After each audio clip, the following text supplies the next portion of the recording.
in hu avakhat vang ve no dam thala mong chumo channel po are khop maya chen ko khar ang deuh hlek ani mai don lom le ei pathian khong ena zara kum ni chuang singapore ko nuin e ho turin kan bo se be kan ia ni re lo tek nuwa chuanin mizoram lama ka kheng thei tur kai nga ya chumi ma chuanin e ram state pakata ngan cho ko do na ta chuanin nge ka hemi ai tlem ma ka tum mi ai sang tlem te ka tum khat ka tui me na me pakata chuanin kong om da lo mo tin ka han be chin don nia chen thatak mai pakatin kal lo boi pulon chen nia kan pudon nia chu tin ka tin chu ka nei lo atia ka phurang reng khop maya chin chumi ka thil boi pe chon chen sing chong chu seng ve no to bo ka ni kan ka sing me ni chu chuanin hemi ko om na hun singapore nta ka inge so san hen don nge don lo lama chuanin tingla thu chu ka sei chong lo wanga chon chu malam hun ma cheng lo wa chuanin kum sang le som pathum kumi Four Seasons hotel kan zon tha atang khalin mizoram ma hian zeu ang chap hian ka hawa pakhat chu thil ka ti zewa chu ka chawa chuanin 13 December hangan tlang zer zuaya chun chumi hnuah ka chuk thale chun ka tlang ta ni nga ria Dubai chuanin chumi hnuah chu ho chho le car thum vel visa hemi khami interview vel ani ma che khan ka thleng le che mi mun hi abang chu kala kala ho bi lo ania pathian khoi na zar dam takin he ti hianin thil de kan boi pui ve ya YouTube channel te antiang ve khanin mani chanchin leng mani ton na vel kha thread ve shim shimatan kan ti fe ania alo le link phiana tin pathian he na hianin kadil ve shim shima passport ka siam de po khan mi film suina nang china ye thil nei ve satlia tang kai si lo suina hianin amin sei khum ve fo thina ni de po chuan karir ru chon na ve me ma se ti la khan zero line no pang ve me kania tinin chuna gain lo bonga chen za te kain lo bonga chang jing kara college ka mat pang lo bonga chun chowang chunin ka future kha khoi over kang e akal don ti kha kar chon lo chuan chu kongoi ve mai ni ka do ve top mai ma se kai ma le kai ma kan fui ve thina ro kim LEHKHABU ko zia ka CHHIAR bonga ti chu ti khop chuanin chun library ko tama international news ang chi pe boka bi tam em ani tu chiang ka sei ve me duwa chun pathian ne la hian ka dil ve boka khomi hotel ka thola boka nen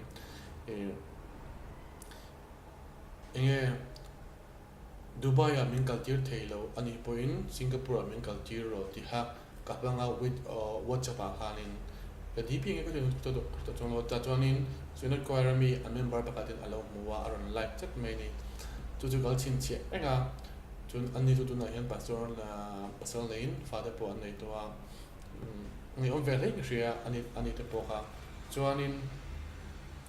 mase khami atong tran na kha e pathian ne na halin entin monia lo thlen tira tui mana mi ron tham chawa min da hanin kadil chong lawa kom chong lo thon chu ka zero ve ya kang thona F&B line ania drinks beverage le emi food kha kan menu zong ka siak khoma ke dor do ko pai sang ka thong ka siak khoma ka chira kan ka thil chira adikem ti kha hanin ka google le thina ni athlak te kana chun pasta te pa ka download char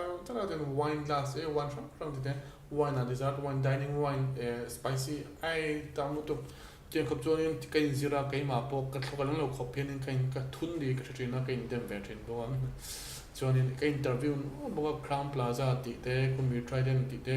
to trident ku tas uiawm ta atiang te nge kha maple a double tree ni tang sia chin to lo airport khami indir kan di airport bula te po khan chuan ka event ni chon chu khami tang ha interview dan ta ka jik tha edam takin an lo vlog boya nam dang thren min shiro tin sms popular thon ve ya chuanin han vai thla takin khulanga ka chuk thla Dubai lamah chuanin chumi hnuah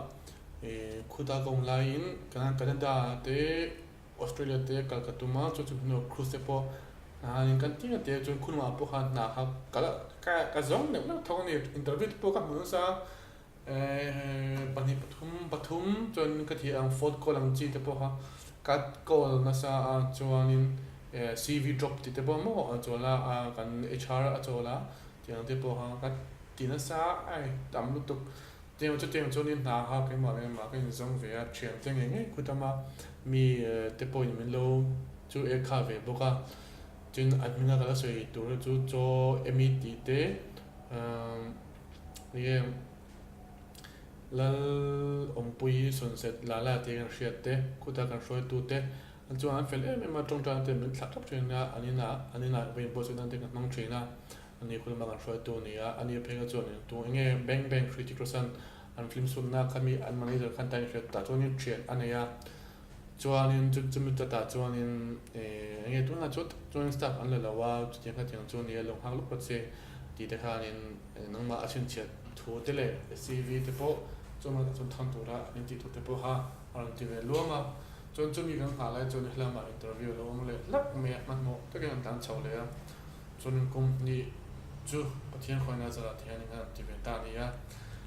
ka lawm hle nga hria hemi Singapore hi MIZOTE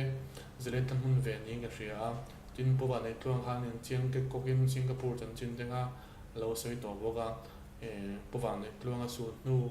le po ba nei tlong na fu thu a se hnuah an kal ve ni ka lawm hle nga hria ani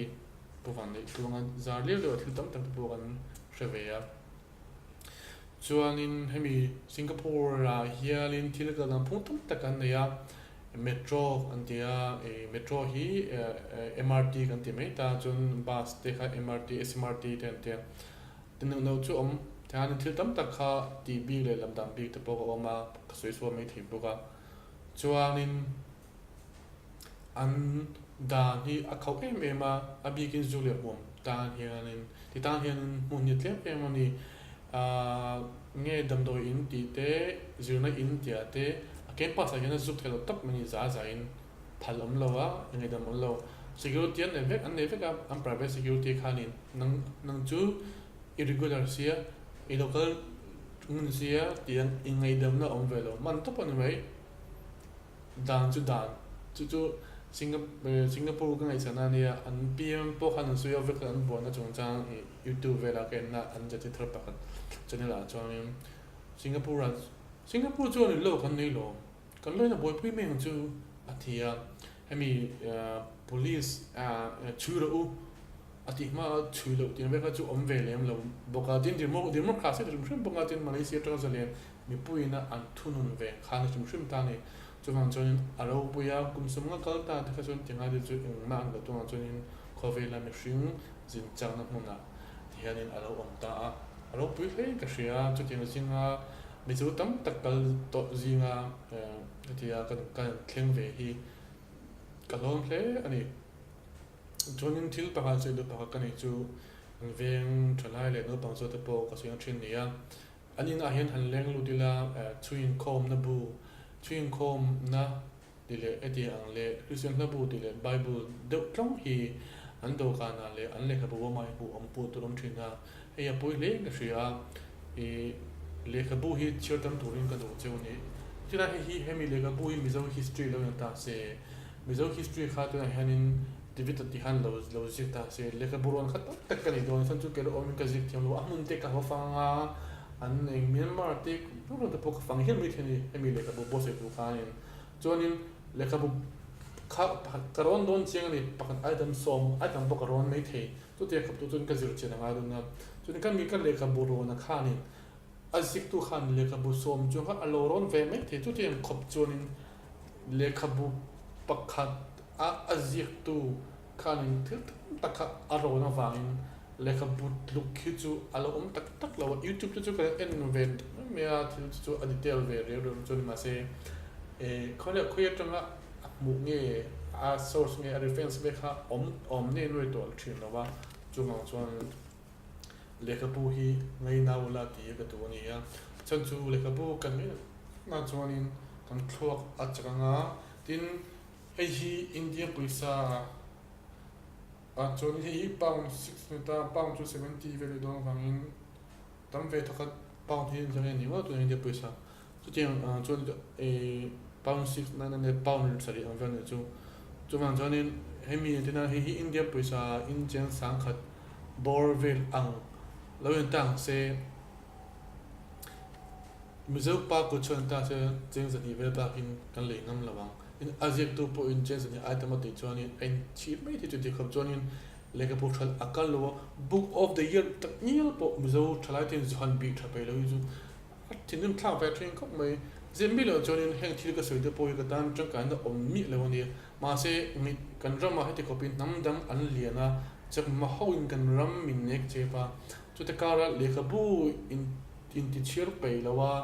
fashion ringot korea ringot te kan ena an miu dang le an hanyo sio dang fe ro ta hen kan boya an thil tum dang te an group an band a ram dang mi omza te an tum dang te kan en lo ning a am tuna Blackpink an nula pakhati Korea ani lawa Thai ning a khami na anuna fight dan te ka ro bu sin Korea trong ka thiam lawa Korea trong am pecha cha chun an rama talent thanuk mai ani boga mi ta kha invert thawin lam te thiama rap thiam boga chuan chu ta kara ama lo zai bok den thil tam tak alo athiama chuan trong Japanese athiama chuan Korea athiama Thai ama ta ka thim English athiam bo trong chili thiam chu chuwang chu enga tinge MIZOTE hen chu ta kara mizo pa ku chu book of the year tak nya po bi pe lo ram nang chan chin ngot movie kan ena kanin ti lema kan hun le ni te kan tha te kan sen rani ti ka ngai to ko ui pui thing cheu ni ke chu ni ting thu soi lo ma la ti apoina em ka ta hen tok em ani lo ma se enge lo king chu gen ti lo wa ma se step ni thumin pen sang ve ula in thil thil te zaw sila in politics mu dan te hi azawanga in chung ko enkol dan le in thil ti dum dan te azawanga ri lo bo ringot le hemi rum na ten omzia te Mizoram khopui ezol kong hemi zim te le chebok si khochen khat veng chen khat ram chen khat pa ka kong ai po atlo lo zo ka ni ti in bu te in ru na ta chang chun thil thil dan in thiamga in vote te khasumin alei thei dong lo ni te thi in an share in an haranga Mizoram chuan in politician tha kan nei theinga sta chun nu le pa hlinga sa kholinga ramarin omdon ni chuwang chuan in LEHKHABU CHHIAR nge turin mizo thalai te kasom du chewa nupui pasal de chu tu point kan du vekalom man ho su fing phot ro teima phot ro bai phot ro chun in hlok lenga ta chun pui pasal in nenga chung ko hlim takin in dinanga enge party worker den local ni polin pa ai takle cheng zani zathum sang sing chong vela vote le thei mi shing in ni lo in fin zia shenga ta chun chung ko tin kan fin no chun ramma thadon ni ti pasai do ni ti chuanin tam takin in mole nge kanan tumanga epo tam takin Mizoram ron thlen ka tumanga ta chuanin mizo bai le mizo voksore ngai